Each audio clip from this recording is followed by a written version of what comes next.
All right. Today is Tuesday, November 9th. This is a recap for the stock market activities today. The market continues to be under the chokehold of the Fed, and I don't know if you've seen this today or not. It is absolutely stunning. To maintain the Fed's chokehold on markets, today President Biden nominated Dave Portnoy to become the next Fed chairman. Absolutely stunning. Hey, did you notice we had a red day? Yep. The market went down. The market absolutely collapsed today by a mind-blowing half a percentage point. And of course, the kids trading the market these days were absolutely crushed. Oh my god, the market can go down? Wow, we didn't know that. Matter of fact, the hashtag market crash was the #1 trending hashtag on Twitter today. Unbelievable. Oh, did you hear this? Pfizer is now asking the FDA to approve booster shots to everyone. Oh yeah, and rumor has it the new boosters have a new feature versus the old jabs. Not only they protect you from COVID, but they also give you superpowers. Oh yeah. Take, for example, our dear governor here in California, Kim Jong-un Newsom, who took the booster shot and became the invisible man. Hashtag where is Gavin? Anyways, folks, I got a good one for you tonight, and let's not waste any more time.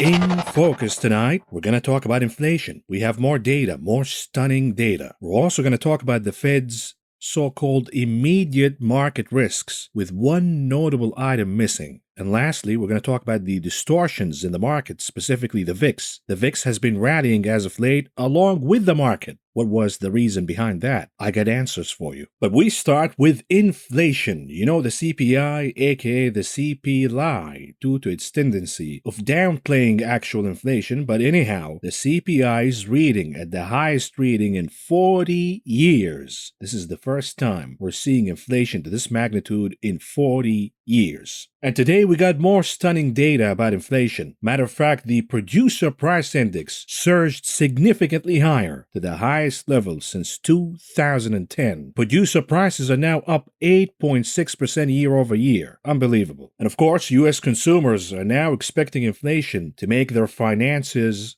worse. The latest monthly survey from the New York Fed is showing that Americans' inflation expectations for the coming year have hit a new all-time high. You hear that, Mr. Powell? Matter of fact, even Goldman Sachs says, don't expect inflation to be transitory. This is the same Goldman Sachs, by the way, who told us in the beginning of the year that inflation will be transitory. Rest assured. Now even Goldman Sachs is folding, and they're saying prices are skyrocketing, and they will go even higher and higher and higher. Americans now expect inflation to be up 5.4% a year from now. Once again, transitory, huh, Mr. Powell? Prices are surging across the board, out of whack. Fuel oils up 36% year over year. Gasoline up 42% year over year. Furniture up 13.7%. Car rental up 43%. Cruises up 11%. And you're going to say what? You're going to say let them eat cakes. Even cupcakes are up 5%, sausages up 8%, bacon up almost 20%, steaks up 22% year over year, and fish up almost 11%. Apples up 8%, eggs up over 12.5%, soda up over 5%, ribs up over 19%, ham up almost 8% year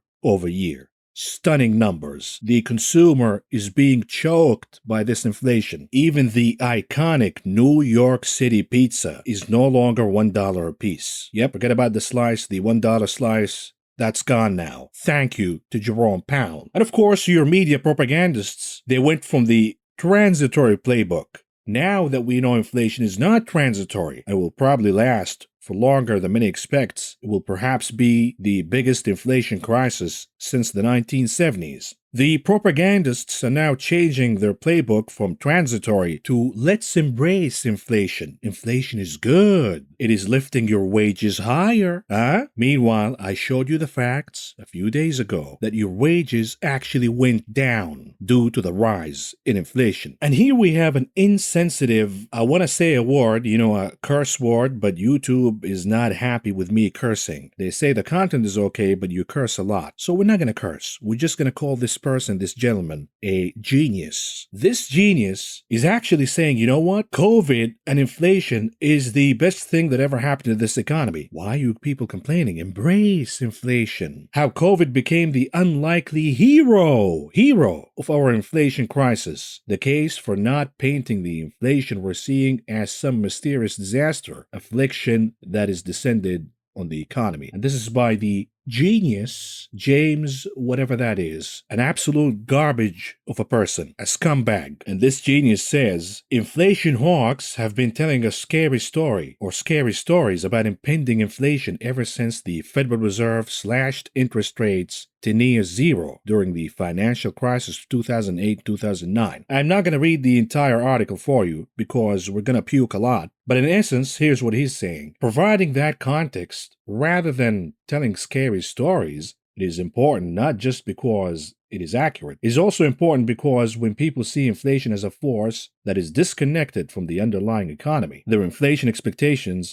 are likely to rise. And when inflation expectations rise, actual inflation tends to follow. The psychological impact of inflation. If a business owner thinks prices are going to jump 5% next year, they're going to hike prices 5% in anticipation. That kind of thinking sets off a kind of vicious cycle we want to avoid. So instead of telling people to be afraid, maybe tell them to be concerned. Sort of concerned. Even if they are buying 12 gallons of milk a week. Of course, they're mocking the story of the family with 9 children who are complaining about inflation because they buy 12 gallons of milk for the family. I am absolutely stunned and disgusted by the behavior of this administration, the messaging, and their allies in the propaganda media. They're behaving worse than, say, a neocon administration, spewing propaganda about Iraq. You know, the WMDs. They're insensitive. The tragedy of the treadmill. And by the way, the Secretary of Energy was laughing about gasoline prices surging higher. They kept saying transitory. And now they say, you know what, inflation is good. Buck up and shut up. What are you complaining about? They're absolutely insensitive and disconnected from reality. And that's why their approval numbers are dropping like a rock. And they're getting their asses handed to them, at least in the recent elections. When we talk about inflation and prices surging higher, prepare to pay more for airline tickets. You're going to fly this holiday season, you're going to pay more. You know why? We have a shortage of pilots, and now they want pilots to come back to the job. Well, it takes a long time to train pilots, and therefore they're jacking up wages and benefits for pilots to attract pilots, and perhaps attract retiree pilots to come back to the misery. And therefore, your ticket prices are going to continue to go higher and higher and higher. Mind you, jet fuel costs surging, that extra cost will be passed down to you and I, the end consumer. What about shipping costs? Also surging higher, with no stop in sight, no relief at all. Shipping rates predicted to surge by a third next year. Once again, inflation going to continue to rise, and either it's going to blow up the economy and the stock market together, or we're going to be stuck in a massive stagflation of an economy. Now, you might ask, where's the Fed? Isn't the Fed noticing all of this? Well, here is Vice Chairman Criminal Clarida, who got caught trading stocks, by the way. Clarida said most of his colleagues who participate in rate-setting meetings believe the risks right now are tilted to higher than anticipated inflation outcome. Wow, we didn't know that. We've been warning, Mr. Clarida, since the beginning of the year that you guys are behind the curve, you and your criminal buddies, because you guys are not interested in an economy that serves the poor and the middle class. You're interested in an economy that serves the stock market and the 1%. Clarida says the majority of his colleagues are now indicating that inflation will be much higher than anticipated. With the other side of the mouth, Clarida says, inflation on track to fade despite overshoot. Just wait, folks. Be patient. It's gonna happen someday. And even the top dog, the top criminal at the Fed, Jerome Powell, he's now noticing the inequities in this economy, yet he's blaming the exacerbated inequalities in this economy on, you guessed it, COVID. not his reckless, dangerous policies. The man doesn't even have the humility to take responsibility for his own actions. Powell says, "What are you people mad about? Haven't you noticed that the Fed is committed to a so-called inclusive recovery?" And I say, Mr. Powell, inclusive recovery as in this? The top 1% officially have more money than the whole middle class. Everybody. This is the so-called inclusive recovery that you've been spearheading. And that leads us to the story of the Fed issuing their financial stability report and the immediate risks to the market right now, because this is all what they care about. The stock market. And notice what's missing, by the way, in this report, because they say meme stock. Yep, meme stocks pose risks to financial stability. Stock market volatility resulting from a surge in first-time investors who congregate on social media could pose a risk to the U.S. financial system, the Federal Reserve said in its biannual financial stability report released on Monday. The report noted that new trading platforms that offer zero commission trading, fractional shares, and flashy and engaging graphics have helped recruit a generation of young traders to the stock market, and the size of this new demographic makes it important for regulators to monitor. Just an FYI, Robinhood has been in business way before 2020, and they've been using graphics and what do they call it? Flashy and engaging graphics. So yeah, blame it on Robinhood, blame it on the meme stocks and the new generation of gamblers. I wonder why people are starting to gamble like crazy in the stock market. Who is enabling them to engage in these risky behaviors? Continuing, social media can contribute to an echo chamber in which retail investors find themselves communicating most frequently with others with similar interests and views, thereby enforcing their views, even if these views are speculative or biased. How is that different from Wall Street, by the way? The so-called analysts who hike up prices out of thin air. Market manipulation has been going on for years, Mr. Powell. The Fed reported that so far, wild swings in the prices of popular meme stocks, including GameStop and AMC Entertainment Holdings, have had a quote-unquote limited impact on financial stability so far. It is an area of the market that should be monitored because new, younger equity investors tend to have higher debt levels and often invest in options, two factors that could amplify losses in a downturn. In other words, Papa Jerome is warning you, you're gonna lose all your money. Episodes of heightened risk appetite might continue to evolve with the interaction between social media and retailer investors. That's stupid. Retail investors may be difficult to predict, the report warned. A potentially destabilizing outcome could emerge if elevated risk appetite among retail investors retreats rapidly to more moderate levels. In other words, this fugazi market has been supported via the retail mania, the options gambling mania. If they stop supporting the market via that vehicle, then poof, the market crashes. The Fed suggested that financial institutions calibrate for the potential increased volatility that the meme stock phenomenon could endanger, and that quote-unquote more frequent episodes of higher volatility may require further steps to ensure the resilience of the system. Oh, we have a system now? Because last time around we had an episode in higher volatility, you guys shut down trading on meme stocks. And by the way, while we're at it, where is the SEC? Where is Gary Gensler? The man remains in a coma. He cannot stop sleeping. Who is initiating the mania in GameStop and AMC and other meme stocks? Who is behind the pump in Tesla? Who is behind the pump in Nvidia and AMD and all of these stocks? I say retail investors have a role, but who is initiating these pops? It is criminals that the Federal Reserve and the SEC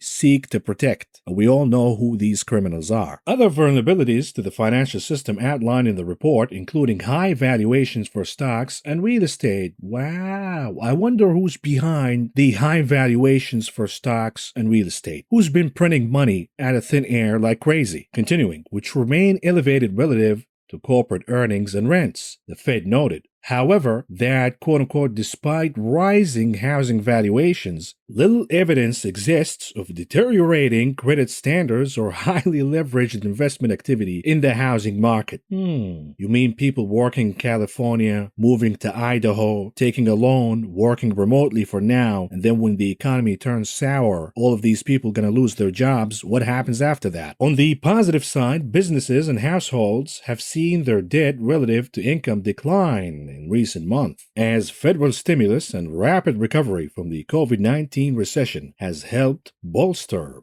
balance sheets. You mean like this, Mr. Powell? This is household debt, non-housing and housing at all-time highs, even higher than the housing bubble in 2008. Yes, the Fed remains delusional, but at least they finally admitted that the Evergrande crisis is indeed our Lehman moment. And if Evergrande collapses, we will feel the pain here in the United States and perhaps the global economy. Fed warns that China's property market stress poses risks to the U.S. And this is from the New York Times. In its twice-yearly update to the American financial system, the U.S. Central Bank said it was concerned both how high the level debt has grown in China's corporate sector, with how Beijing was tackling the debt. The financial troubles of China's Evergrande Group, the world's most indebted developer, with a $300 billion debt pile, has set off panic in global financial markets and at home. What initially emerged as concern over one heavily indebted company has spread to a number of other real estate companies. Those developers are showing their own signs of stress as they struggle under mountains of debt and a property market slowed by tightening government controls over borrowing. The regulatory focus, the Fed says, quote-unquote, has the potential to stress some highly indebted corporations, especially in the real estate sector, as exemplified by the recent concerns over China's Evergrande Group.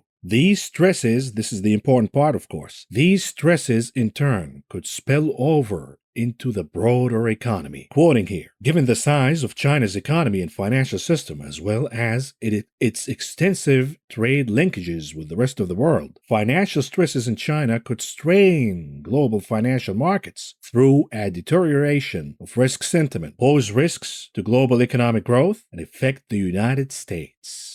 Ta-da, the Fed said. At least 6 Chinese property developers have defaulted on foreign bonds in recent weeks, rattling domestic financial markets and raising the cost of borrowing for all Chinese companies. Property prices are slowing and fewer people are buying apartments, worsening the outlook for the sector. Evergrande, which has more than 1 million unfinished apartments across the country, is facing a deadline on Wednesday to make at least $150 million in bond payments. And you know what's absent from the so-called financial stability report? Yep, inflation. They're not even talking about inflation as a risk or a threat to financial stability. Matter of fact, Powell did not even set a framework for raising interest rates higher. It's going to happen by surprise, abruptly, and it's not going to be a pleasant surprise for the market or the economy. This is from Brian Chapata. The Fed ignores a key bubble risk for the stock market. The absence of a discussion about record low real yields in the central bank's latest financial stability report was a mistake. Pay attention now. In particular, the central bank's decision to slow walk its policy tightening is having ramifications for inflation-adjusted rates on U.S. debt, as bond traders rapidly expect faster price growth for longer. For example, the yield on 30-year Treasury inflation-protected securities plunged to a record low, minus 0.578% on Tuesday, reflecting the difference between the nominal long bond at 1.82% and the market's estimate of annual price growth over the next 3 decades at 2.4%. Before the COVID-19 pandemic, the 30-year real yield had never fallen below zero. Never. This is an ominous sign. Real yields are one of the most common rationales for why stocks continue to set records and defy gravity. They are a core part of the "there is no alternative,"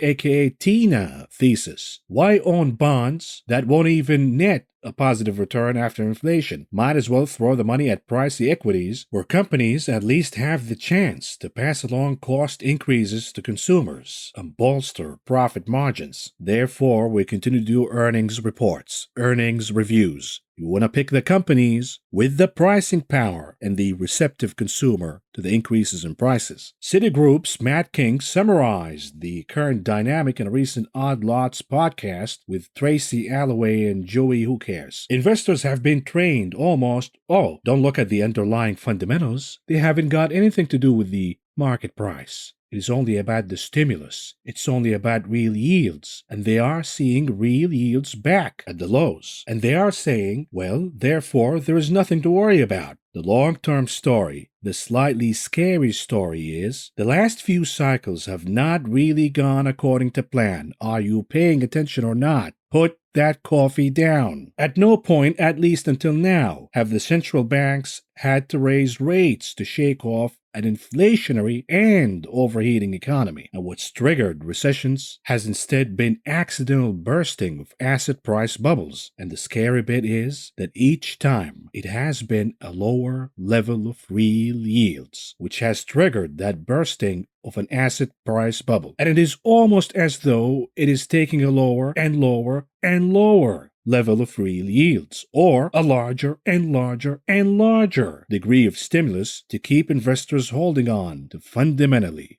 expensive assets. When the Coke is gone, it's over. The market will suffer the biggest withdrawal since the 1929 crisis. What does that mean? We're gonna head into the Great Depression once again. The only remedy is to sacrifice the future prospects of this economy by going to negative yields or issuing more stimulus. And therefore, we head into hyperinflation, the likes of Zimbabwe and even the Weimar Republic.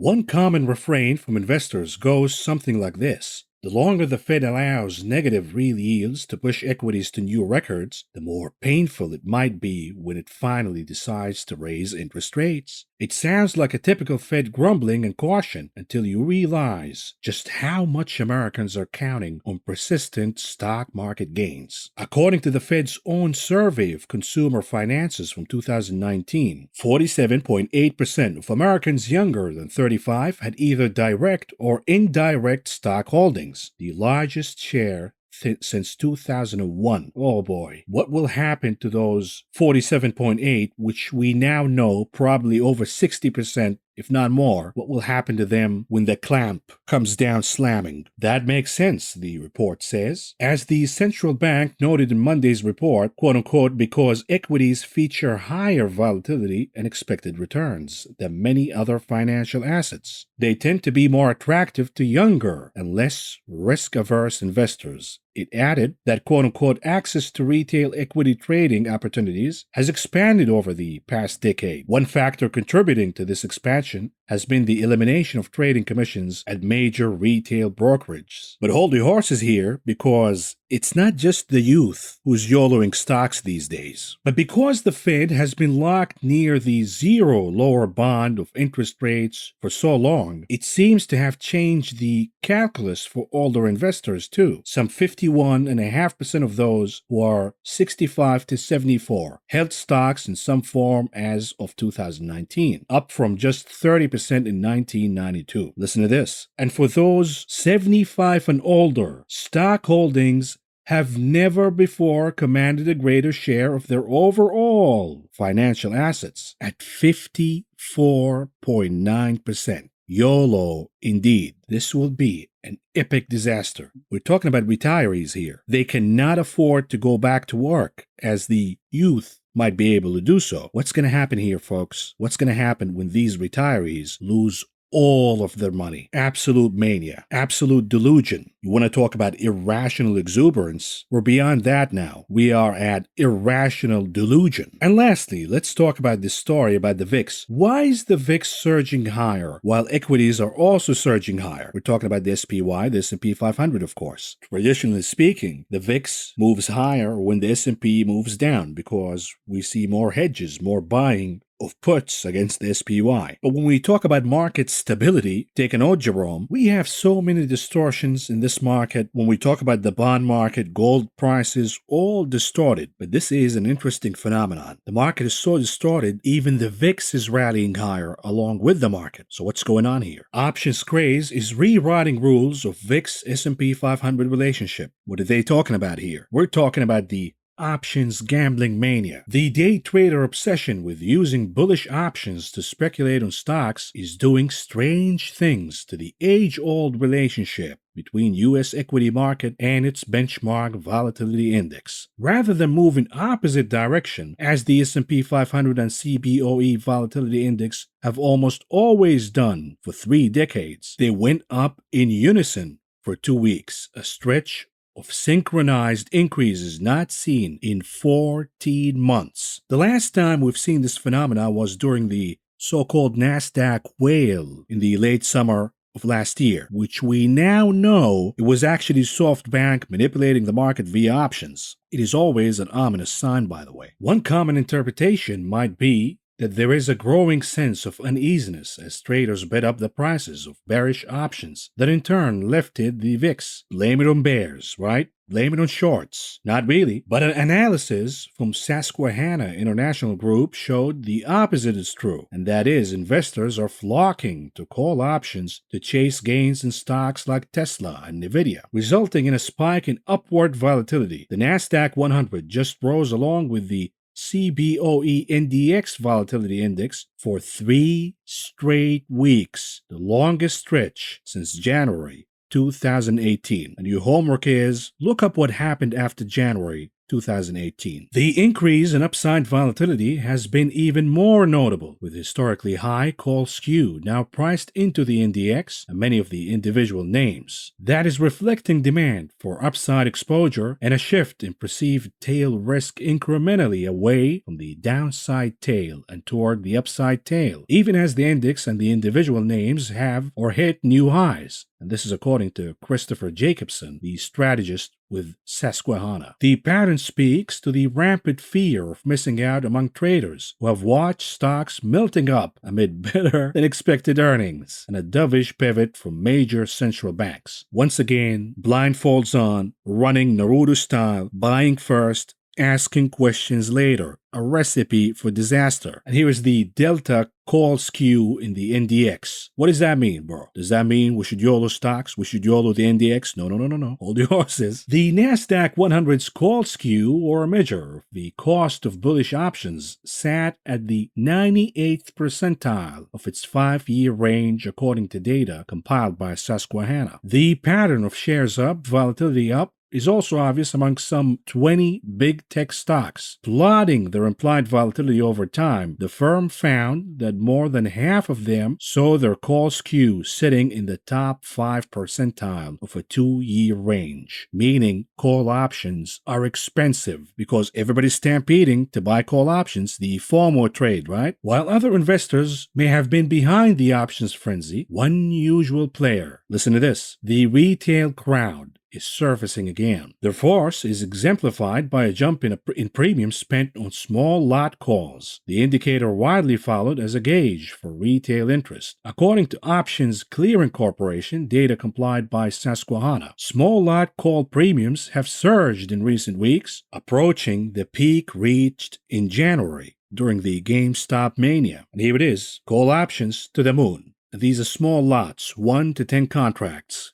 This is gambling, folks. This is not trading, not investing. It's not even gambling, to be honest with you. This is just a bunch of zombies high on meth looking for the next score. Even when they lose money, they take the screenshot. Ha. I lost $48,000 in like 2 days. It's obscene. It's a sign of excess liquidity and excesses across the economy. Meanwhile, we have kids starving in Africa. But the kids we have here, they can YOLO stocks, 50 grand, 100 grand, and they lose all of that, no problem. The phenomenon was more pronounced among small cap stocks, noted Credit Suisse. The 1-month implied volatility on the iShares Russell 2000 ETF, listen to this, increased 1.5 points last week, while the underlying cash index rallied 6%. Demand for upside calls was so strong that near-dated options cost more than long-dated ones, causing an inversion not seen in at least 1 year. What are you waiting for, Mr. Powell? This is dangerous because if this is true, then the so-called rally and the pop higher in the IWM, the Russell 2000, is phony. It's a bull trap. The rush for calls lifted the overall average daily volume to 30 million contracts last week,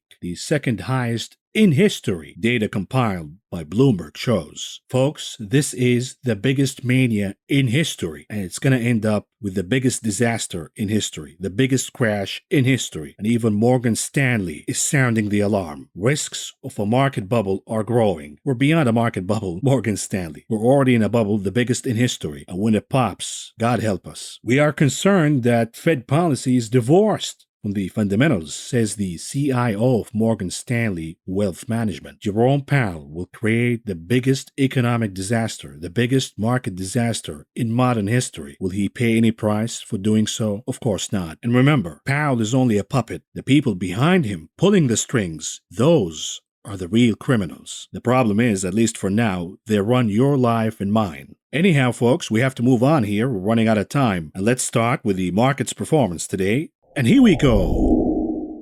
The Dow Industrial Average closed in the red, down 112.24 points, or a loss of 0.31%. The Nasdaq down 95.81 points, or a decline of 0.60%. The S&P 500 also down by 16.45 points, or a decline of 0.35%. What about the sector's performance today? Leading the pack at number 1 and capturing the gold medal, energy. Number 2 for the silver, utilities. Number 3 for the bronze, defensives. Meanwhile, the laggards of the day led by cyclicals, financials, and healthcare. What about the advance to decline ratios? NYSE 46% advancing versus 51% declining. The Nasdaq 38% advancing versus 59% declining. Awful breadth across the market. Moving on to futures. What's going on here? Energy futures are surging higher with exception of natural gas. Natural gas is down almost 9% today. Is it going to hold or is natural gas going to pop higher again? That remains to be seen because crude oil futures are exploding higher. The WTI registering over 3% gains today alone, and crude oil Brent rising by almost 2%, gasoline rising by almost 2.5% today alone, and heating oil rising by almost 2%. And this is all for today's activities, folks. And by the way, you're not going to have any relief in sight here. The EIA raises its 2021 U.S. retail gasoline price forecast. So prices are going to continue to go higher and higher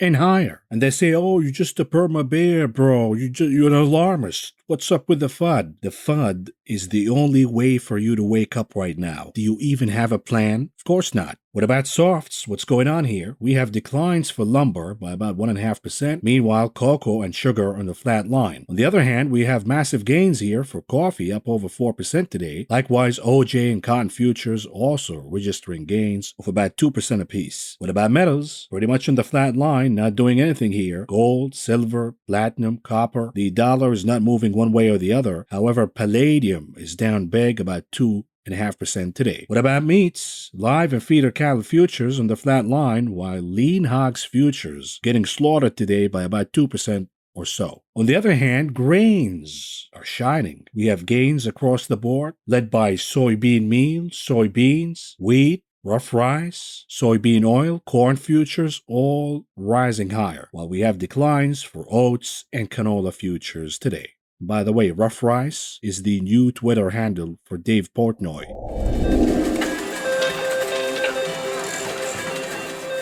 Moving on to options, the big casino, what's going on here? The hottest table by far today was Exxon. Yep, old school. Exxon leading the pack by about 2 million contracts exchanging hands today.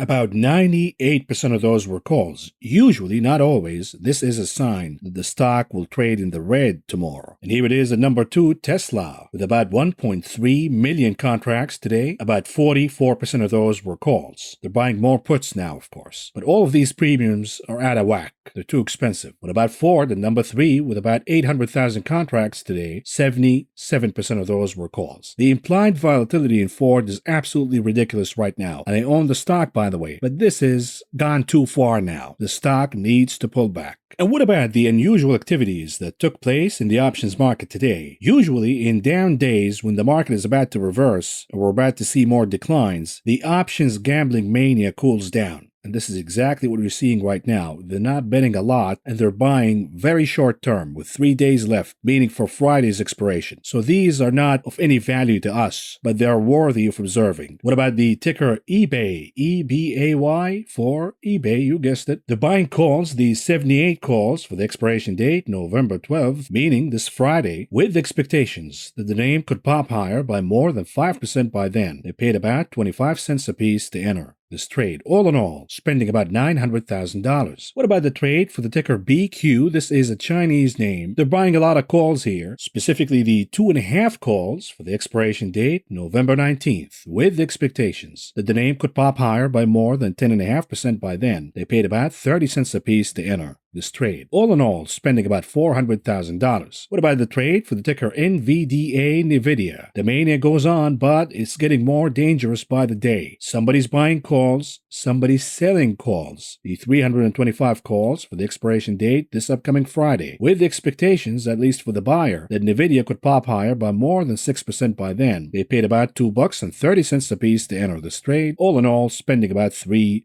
million. Lastly, what about the trade for the ticker LCID Lucid? They're buying puts this time around, the $40 puts, the expiration date this upcoming Friday, with expectations that Lucid Motors could drop by more than 10.5% by then. They paid about 50 cents apiece to enter this trade. All in all, spending about $550,000. Moving on to the heat map analysis. What's going on here? The action is distorted all over the place. The obvious is this is a negative day, but we have few exceptions here and there. For example, Amazon bucking the trend. The rest of big caps are down to flat, but Amazon is trading higher by 2.5%. Why? You guessed it, the options gambling mania. They're buying a lot of the 3,600 calls in and out intraday trades with very little open interest, once again to manipulate the stock price higher. And then we have Moderna down again, and the reason is the French health authorities are advising against Moderna's jab for those under 30 years old, joining the Scandinavians, the Canadians, and many other countries. We also have PepsiCo trying to pump their stock higher. It's too late, but they're trying. It's cute. They are channeling their inner hurts by saying that they will receive the first Tesla semi-truck this year, despite the fact that Elon Musk already warned of delays. Not going to happen, but PepsiCo is trying to pump. Even though the pump attempt from Hertz fired back, Hertz stock receives downbeat reception on NASDAQ. This is the IPO, of course, as it opens below the recent share offering price. We now know the company's fraud, and their pump and dump attempt fired back because Reverend Elon is dumping stock right now, and Tesla is crashing, of course. We have many notable movers today, including Palantir, down over 9% today after reporting earnings. The market is not impressed with Palantir's results. On the other hand, the market is impressed with Roblox results, RBLX. It already had a high short interest trade. Everybody was betting against the stock. The results were better than expected, and therefore Roblox is popping higher today by more than 40%.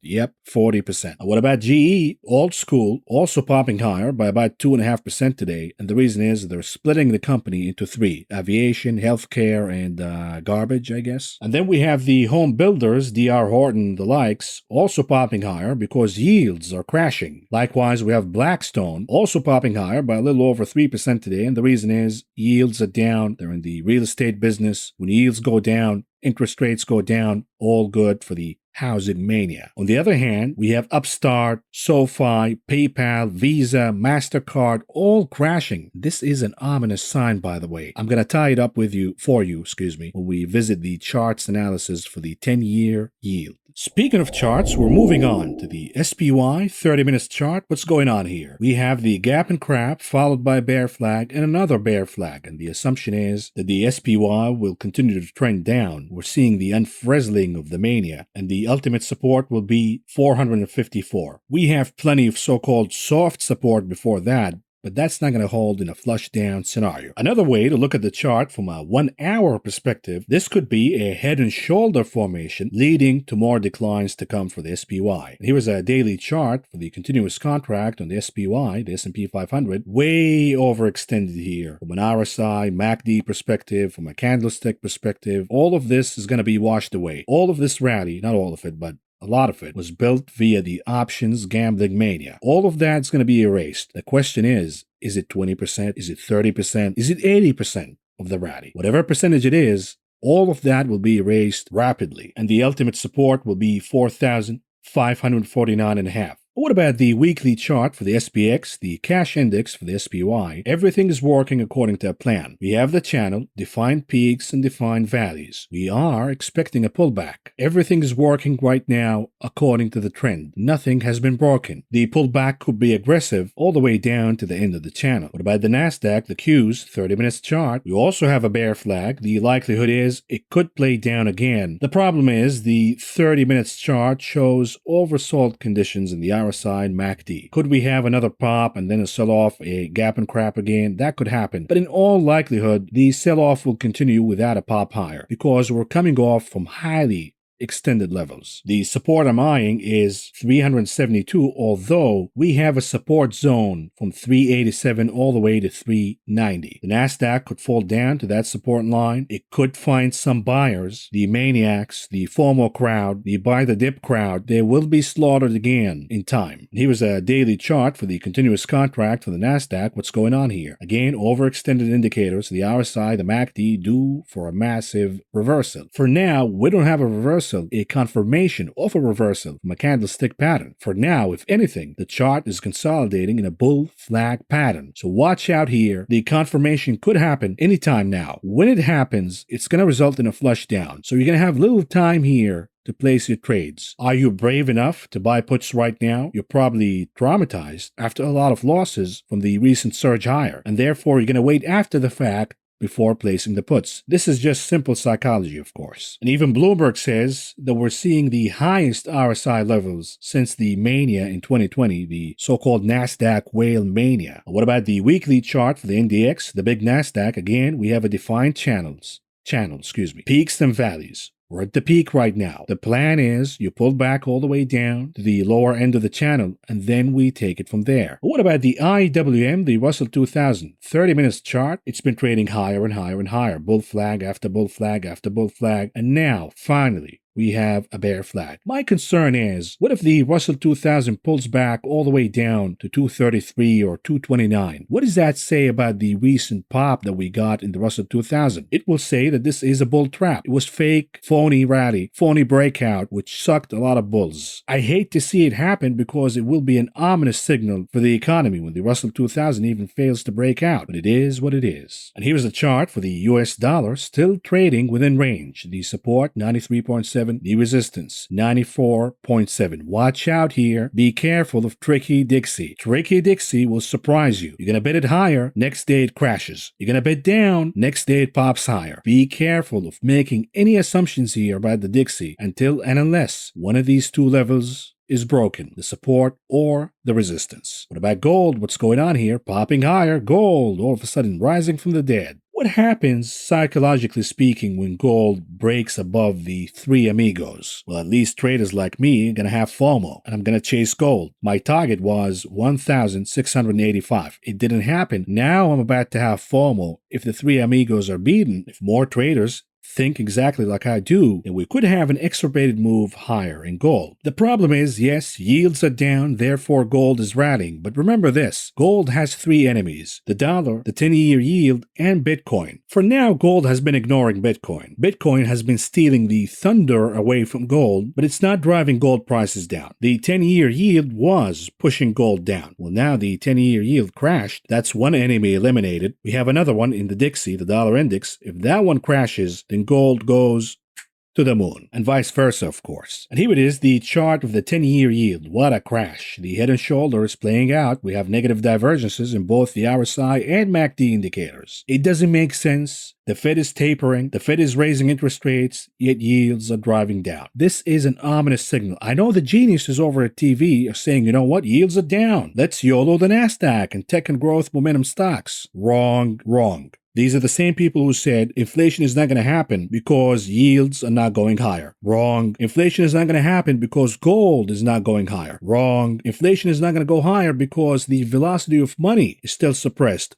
Wrong. You've been screaming deflation, deflation, deflation. And all we get is inflation, inflation, inflation, inflation. Why? Because these so-called indicators have been distorted by the Fed. You cannot rely on the velocity of money. You cannot rely on gold. You cannot rely on yields to tell you that inflation is rising higher. All you have to do is go to the optometrist, get an eye exam, and you'll know right away that inflation is here, regardless of these so-called indicators. Now, we have to identify support for this chart. It will be around 1.375 basis points. We'll see if that holds. And here it is, weekly chart for the TLT. What's going on here? Trading above 149. This is all good. The negative divergences in the RSI and MACD indicator all reversing higher again. And this is not a good sign, by the way. I know a lot of you are saying this is an indicator for deflation. Wrong. Once again, if anything, if the TLT rallies from this point on, it is an indicator of an upcoming recession. Be careful here. And this is the 4 hours chart for the VIX. The VIX is trading higher, almost reaching 20. It's going to eye 20 from this point on. It could reach 20 by the end of the week. We have the double bottom formation at 15. Everything is setting up for the VIX to pop higher and reach 20, perhaps beyond by the end of the week. Our indicator in this channel is the MACD indicator. From a 4 hours perspective, it is popping higher. It is trading in green. It is trading in positive territory, meaning the VIX will continue to move higher. SPY probably,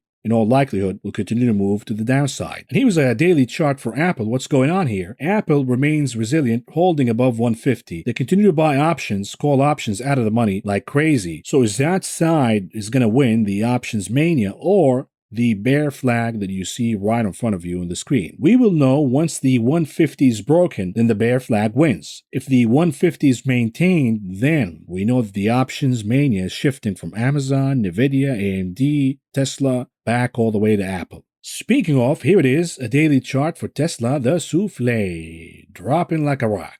Elon is dropping it like it's hot on the top of the heads of the culties, of course. We have target number 1, the gap at 900. My assumption is we will see a reaction, at least an intraday reaction at that level. And then we have the ultimate target, which is the trend line. And that will produce about 36% correction top to bottom. We have plenty of room to go here to the downside because the RSI and MACD indicators are highly extended, so the reversion to the mean will be extremely painful. And of course, the con man of the century, I explained to you, step number 1, manipulate your stock higher by 30% via options. Step number 2, create a phony Twitter poll. Step number 3, dump 10% of your shares at peak valuations. Step number 4, stock goes down 30%. Step number 5, ta-da, nothing happened. The stock is where it was 2 weeks ago. And this solidifies my theory that Musk or somebody close to Musk is the so-called Tesla whale manipulating the stock higher. What about tulips? BTC, what's going on here? We have the reverse head and shoulder formation playing out and BTC popping higher above 64,899. Both the MACD and the RSI are now trading positive. We have a lot of momentum here in BTC and cryptos. My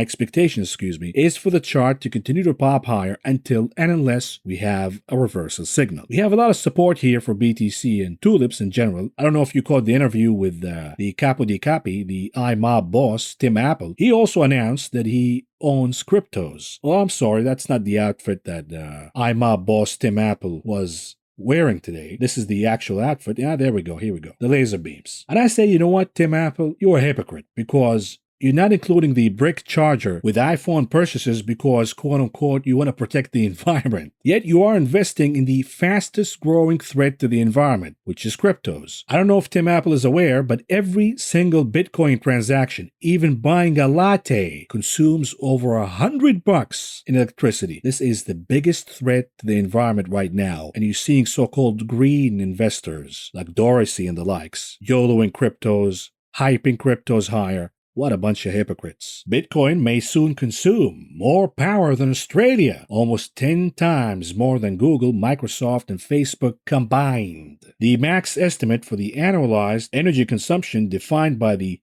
terawatt-hour consumption will exceed 400. Once again, the biggest enemy to the environment right now is crypto mining. These are the facts, whether you like it or not. Moving on to AMC, what's going on here? Once again, they made the mistake of front-loading earnings ahead of time. What do you know? Earnings are not that good, by the way. We already knew that, and therefore the stock is dropping down again all the way to the support of 39. The support remains 39, the resistance at 42.5. As you can see, the chart continues to respect these levels to the penny. AMC management tried hard to pump the stock higher. Via catering to the apes and the zombies, of course, AMC Theaters will accept Shiba Inu as payment, says CEO. Wait till Shiba Inu crashes. AMC's Adam Aaron has a meme stock war chest, and he's not afraid to use it. Go ahead, baby, go ahead. It's all gonna crash anyways. And before we move on, let's do some updates on trades that I talked about in this channel in the last few weeks, or few days. Depends. Starting with the ticker LAZR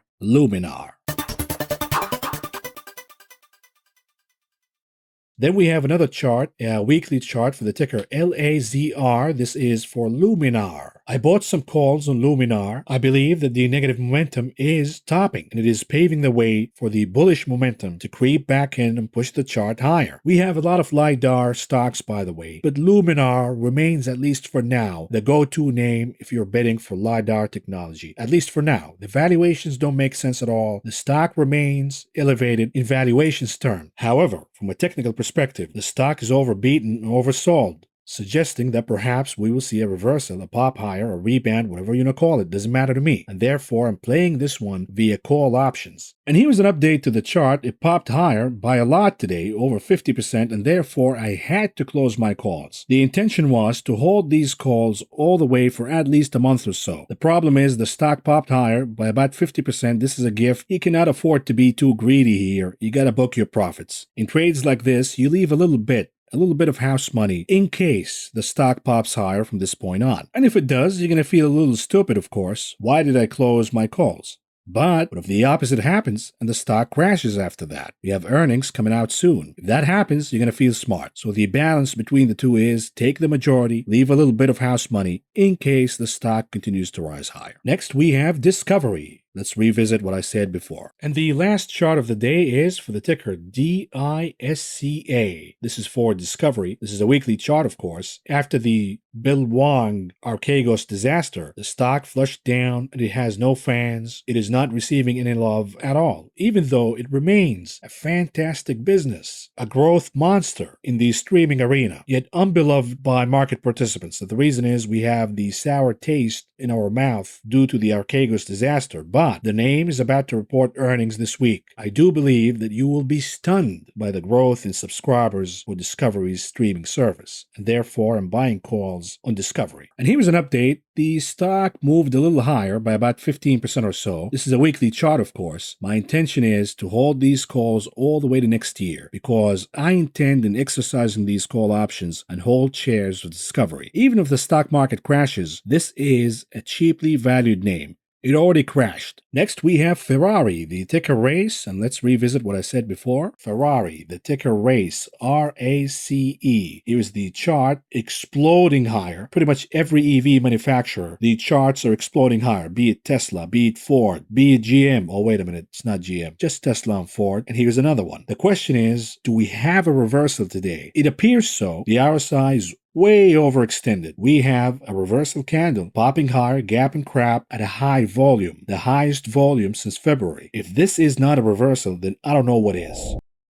And here is an update. The stock actually moved higher. It was not the reversal. It moved a little higher, and then we had the reversal. Now we have a confirmation of the reversal. My advice is, if you want to buy put options on this name, make sure that you buy them in the money with a longer dated expiration date, January, February of next year, because they're not traded widely, and therefore the gap between bid to ask is extremely large. You got to buy them in the money. But again, they're not the most popular options to trade here, so you might find a better opportunity in another name. And lastly, this is a chart, and I regret not sharing this with you earlier because when I was doing the earnings preview, I was looking at Ring Central, the ticker RNG. I was looking at the chart and it had a positive formation, a sloping trend line with a reverse head and shoulder formation, which is a bottoming formation indicating that the stock will pop higher above the downward sloping line of resistance. What do you know? After earnings, the name is popping significantly higher. So what do we do now to compensate for not sharing this trade? I'm just channeling my inner Nancy Pelosi, of course. There's something called a swing trade, meaning an intraday trade. You open them in the morning, for example, you close them in half an hour, in an hour, within the same day. And these are usually plays during earnings season, when a stock pops higher or crashes down. we see a reaction in the opposite direction. If the stock crashes down, we see short covering, and therefore the stock rebounds from support at least for a few minutes. And the opposite is true, of course. When a stock pops higher after earnings, we see profit taking in the morning from resistance levels. And therefore, when we look at the daily chart for RNG, we have resistance. The number one resistance is 284.5. Number two is 301. Now, these are not guaranteed, of course. We have a short cover here. The short float is about 10%. So the stock will continue to pop higher, surpassing these resistance levels. But traders usually use these pops to fade them in the morning to capture some gains from these resistance levels, of course. They're not guaranteed. Don't bank everything on it. All I'm saying is monitor the stock in the morning.